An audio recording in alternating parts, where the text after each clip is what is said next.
अगर आप भी चाहते हैं कि आरसीएम म्यूजिक के वीडियो सबसे पहले आप तक पहुंचे, तो लाल बटन को दबा के चैनल को सब्सक्राइब जरूर करें और साथ में बेल आइकन को दबाना ना भूलें।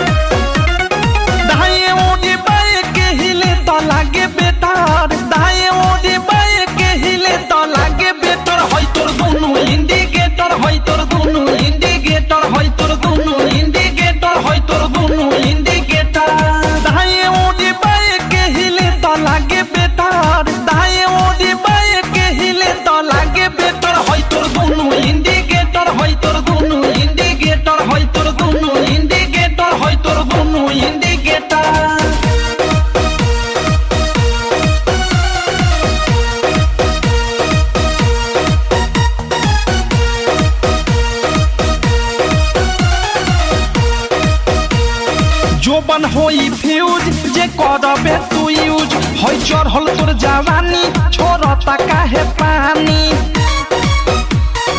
इहे जानी। जोबन होई फ्यूज जे करबे तू यूज होई चढ़ल तोर जवानी छोड़ता काहे पानी।